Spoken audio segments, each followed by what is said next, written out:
Boa noite a todos. A paz seja convosco. Abra sua Bíblia no capítulo 3 do livro do Atos dos Apóstolos. Atos dos Apóstolos 3. Nós vamos ler o versículo 1 até o 8.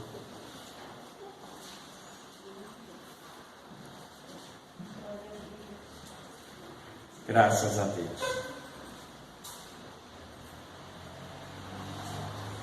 E Pedro e João subiam juntos ao templo à hora da oração, a nona.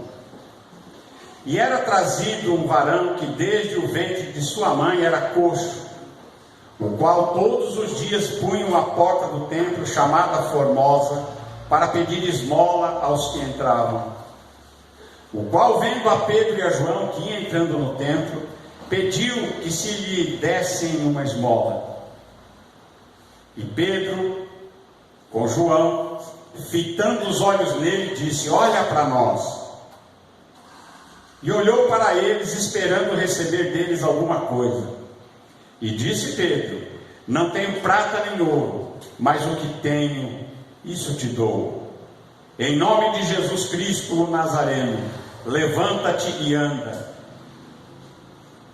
E tomando-o pela mão direita, o levantou, e logo os seus pés e artelhos se firmaram. E saltando ele, pôs-se em pé, e andou, e entrou com eles no templo, andando e saltando e louvando a Deus. E todo o povo o viu andar e louvar a Deus. Amém. Senhor nosso Deus e Pai, nós te agradecemos, Senhor, por tudo. Te agradecemos pela Tua palavra, agradecemos pela salvação, pela vida. Ó Senhor, muito obrigado. Senhor, meu Deus, sabemos que tudo isso é favor das Tuas mãos. Senhor, nós te agradecemos, ó Pai. Fala conosco através da Tua palavra, nós te pedimos em nome do Senhor Jesus Cristo. Amém. Amém.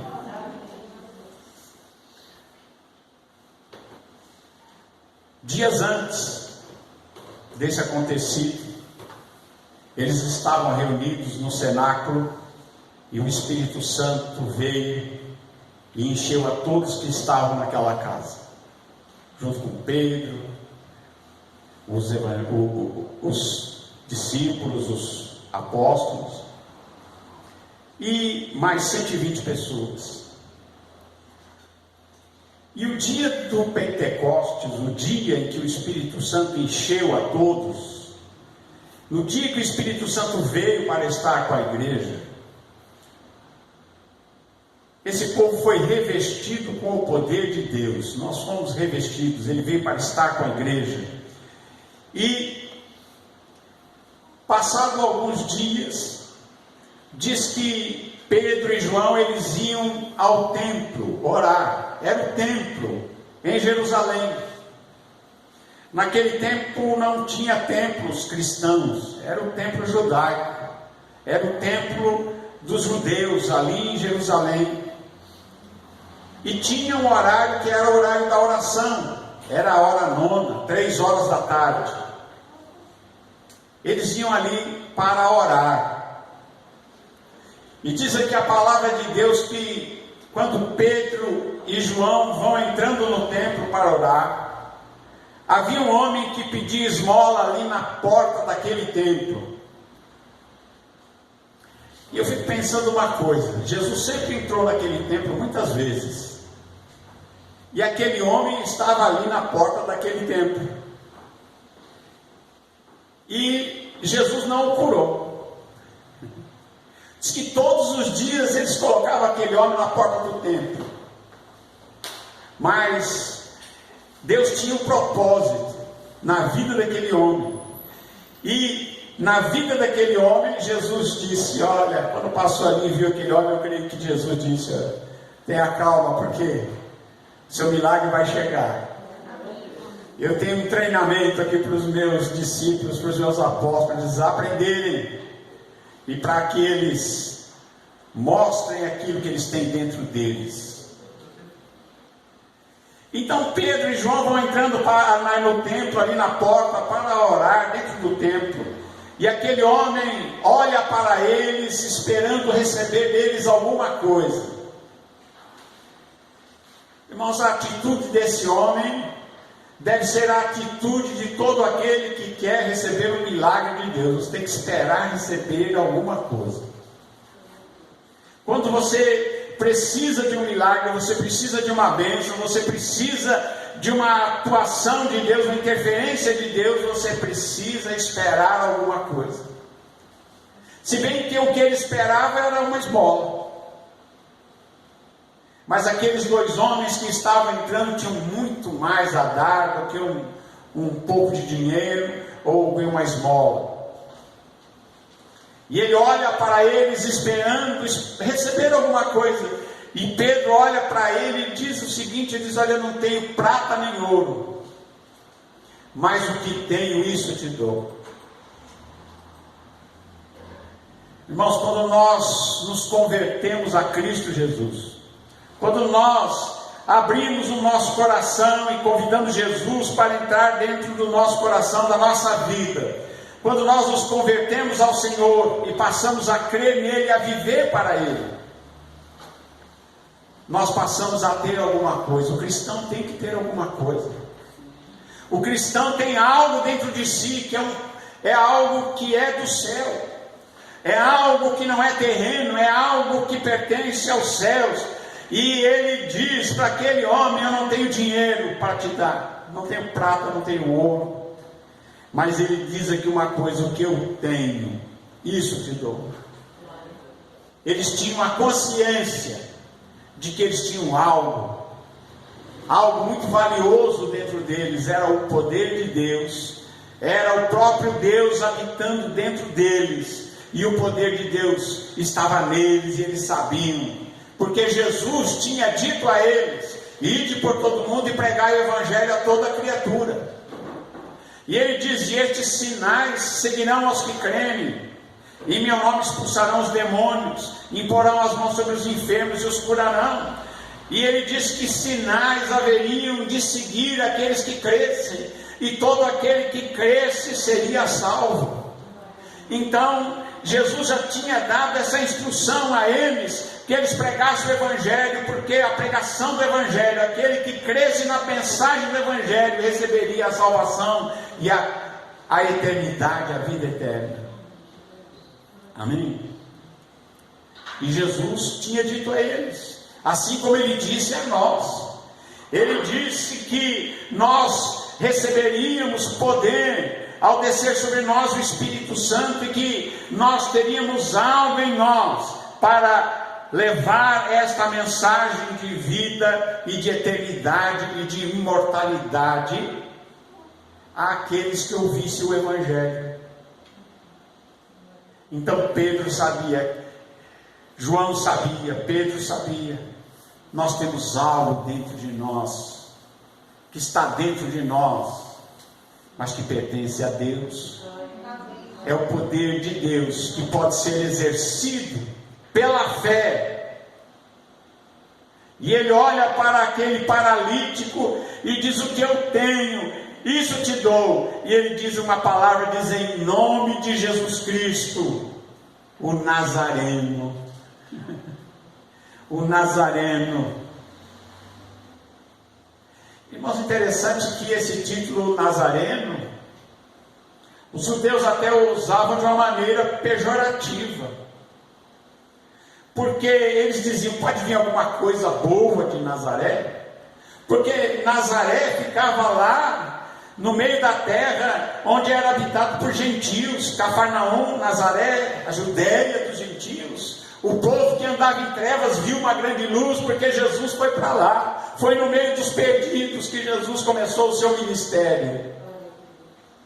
Então, quando eles falavam o Nazareno, muitos falavam pejorativamente, como até um dos discípulos disse: pode vir alguma coisa boa de Nazaré, como se de Nazaré não pudesse aparecer nada bom. E Pedro diz: em nome de Jesus Cristo, o Nazareno. E ele diz para ele: levanta e anda. E é interessante que quando ele deu a ele esta palavra, em nome de Jesus, levanta e anda, o homem continuou sentado ali no chão, paralítico. Mas Pedro faz algo mais. Quando você for orar por alguém, quando você for ministrar a alguém, você ore, mas não se acanhe de fazer algo mais. E o que ele fez a mais? O homem, ele disse, levanta e anda. Mas ele faz algo mais, ele estende a mão, pega o homem pela mão e o levanta e o coloca de pé. E quando Pedro faz isso, diz aqui que logo que ele foi posto de pé, os seus pés, os seus artelhos, as suas pernas se fortaleceram, tudo se firmou, ele pegou, ele ficou forte, ele ficou sarado, e ele percebe, ele começa a andar, e daqui a pouco ele começa a pular, e ele entra no templo saltando, pulando, andando e louvando a Deus, porque ele era um paralítico, ele era alguém que tinha uma deficiência, mas agora ele estava totalmente curado, e ele entra no templo. E quando ele entra no templo, todo o povo ouviu e viu ele andar, saltar e louvar a Deus. E eles conheciam aquele homem, pois ele se assentava a pedir esmola à porta do templo, né? E eles ficaram cheios de paz, de assombro pelo que aconteceu. E apegando-se o coxo que fora curado a Pedro e a João, todo o povo correu atônito para junto deles ao alpendre chamado Salomão. E Pedro, ele diz para eles: varões israelitas, por que vos maravilhais disto? Ou por que olhais tanto para nós, como se por nossa própria virtude ou santidade fizéssemos andar esse homem? O Deus de Abraão, o Deus de Isaque e de Jacó, o Deus de nossos pais, glorificou o seu Filho Jesus, a quem vós entregastes, e perante a face de Pilatos, negaste, tendo ele determinado que fosse solto, mas vós entregastes o santo e o justo, e pediste que ele se desse um homem homicida. Irmãos, o que é que Pedro e João começam a fazer? Eles usam esse milagre como ferramenta, e as pessoas se achegam a ele, começam a olhar para ele, e eles falam: olha, o poder pertence a Deus, é Deus quem faz essas coisas. Foi por meio dele, sim, foi por meio de Pedro e de João, cheios do Espírito Santo e do poder de Deus, mas eles dão toda a honra e toda a glória a Deus. Eles não dizem: é Deus que está fazendo. E ele começa deste ponto a pregar o Evangelho, a falar de Jesus que foi rejeitado por eles, e que foi feito Senhor e Rei, e que ressuscitou dos mortos e estava vivo, e subiu aos céus. E eles começam a anunciar, e eles ficam ali ouvindo a pregação deles. E ao final disso há uma conversão. Quase 5.000 homens se convertem a Cristo ali naquele dia, por causa da manifestação do poder de Deus, que Jesus disse: vão pregar o Evangelho em manifestação de poder e de virtude. 5.000 homens se arrependem e chegam para Pedro e para João e dizem: o que nós vamos fazer, irmãos? O que a gente pode fazer? Porque eles sentiram no seu coração um arrependimento, porque agora eles reconhecem que Jesus Cristo era o Senhor, era o Cristo, era o Messias, e era que eles tinham rejeitado, e agora eles se convertem. Quase 5.000 homens, e eles são batizados em nome de Jesus. Que coisa maravilhosa, não é? O poder de Deus na vida de alguém que se deixa usar, e que realmente se converteu a Jesus, e que Jesus mora dentro dele. Deus mora dentro dele, o Pai, o Filho, o Espírito Santo. É Deus que mora dentro de nós, e então nós podemos, em nome de Jesus, fazer grandes coisas. Jesus está dentro do seu coração? Então você pode realizar grandes coisas. Muita gente fica pensando que quem pode fazer isso é o pastor, é o presbítero, é alguém assim que tem um cargo na igreja. Não, irmãos. O poder foi dado a todo aquele que crê. Jesus disse que era para todos que creem. Todo aquele que crê fará as obras que eu faço e as fará maiores do que estas. Jesus não nos limitou nem a fazermos o que ele fez, mas ele disse: pode fazer maior. Pode fazer maior. E então ele nos disse: ide, pregai o evangelho a toda criatura, pregai, expulsando demônios, curando enfermos e fazendo sinais, prodígios e maravilhas em nome de Jesus. Amém? Graças a Deus. Fazendo sinais e prodígios. Aleluia. Glória a Deus. Glória a Deus. Glória a Jesus. Obrigada, Jesus. Glória a Deus. Você já parou para pensar? Pedro disse: o que eu tenho. Você já parou para pensar o que é que você tem de Deus aí dentro de você? Parou para pensar? Irmãos, muitas vezes a gente está como aqueles discípulos no barco quando veio aquela tempestade e eles foram acordar Jesus. Jesus, nós vamos morrer nesse barco. E Jesus olha para eles e diz: por que sois assim tão tímidos? Ainda não tendes fé? Muitas vezes nós somos tímidos, e Deus quer que nós sejamos ousados e em fé e em autoridade de Deus, porque se nós nos convertemos a Cristo, somos salvos, lavados e remidos pelo sangue de Jesus. Se o Espírito de Deus habita dentro de nós, então nós temos algo dentro de nós poderoso. Esse evangelho, essa mensagem que salva e que é capaz de transformar um mortal em imortal. Você já parou para pensar o que é que você está falando? Quando você chega para alguém para anunciar o evangelho, você tem dentro de você um poder para fazer grandes coisas e para autenticar com sinais, prodígios e maravilhas. Você pode autenticar esta palavra que você está dizendo, que Jesus Cristo é o Senhor, que Ele é o Senhor, é o Salvador, que Ele morreu para nos salvar, ressuscitou dos mortos, está vivo e voltará. Ele vai voltar. E quando este evangelho, esta mensagem é pregada, muito mais do que a cura física, muito mais do que a cura de uma enfermidade, é realmente quando o homem e a mulher nascem de novo e tem a certeza da imortalidade. E eu não estou falando de imortalidade de alma, mas é a imortalidade do homem, da mulher, é corpo, alma e espírito.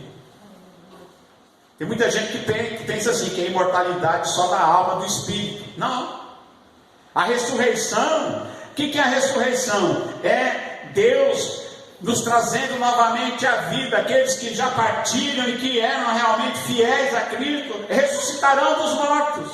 E depois nós, os que estivermos vivos, seremos juntamente com eles transformados e seremos arrebatados a encontrar o Senhor nos ares, mas agora já com o corpo imortal, porque convém que isto que é mortal, isso aqui é mortal, esse corpo é mortal, se revista da imortalidade, e isto que é perecível se revista de fortaleza. Isso que é corruptível se revista da incorruptibilidade. Então nós temos uma mensagem para pregar, e esta mensagem pode ser anunciada e deve ser anunciada com poder. Você tem algo dentro de você, e quando você leva essa mensagem, a pessoa que é atingida pela mensagem que você está fazendo, você está dando a ela a oportunidade de se tornar imortal.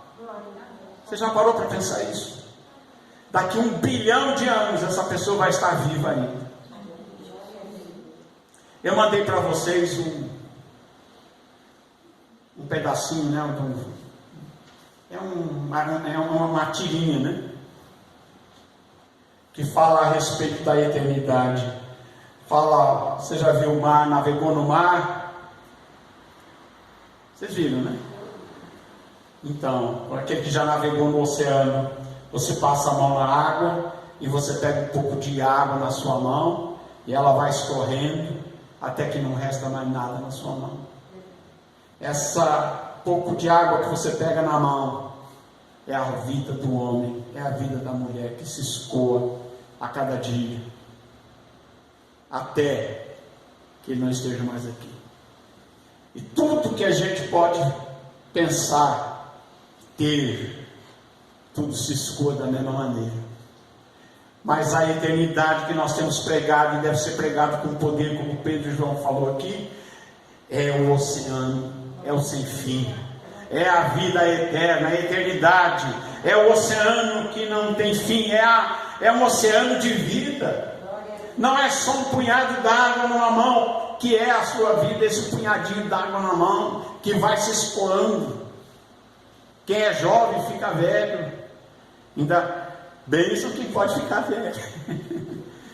Sabiam vocês que é uma bênção ficar velho? Tem muita gente que não fica velho, porque a nossa vida se escoa pelo vão dos dedos, e olha até que tudo se acaba. Mas aquele que crê em Jesus Cristo tem a eternidade, tem a imortalidade, viverá eternamente, porque Deus vive nele, e nele nós temos a salvação. Salvação é isso, viu? Salvação é isso. Eu fico pensando, você nunca parou para pensar por que Deus fez um universo tão grande? Um universo que você demora anos-luz para chegar de um astro no outro, de uma galáxia a outra. Por que Deus fez tudo isso? Porque aquele que tem Jesus Cristo vai ter todo o tempo da eternidade para explorar tudo isso que Deus fez. Tem toda a eternidade, nós temos todo o tempo do mundo. Parou para pensar? As maravilhas que Deus criou, e que nós só podemos ver assim. Nós vivemos nesse mundinho tão pequeno, um mundinho tão reduzido.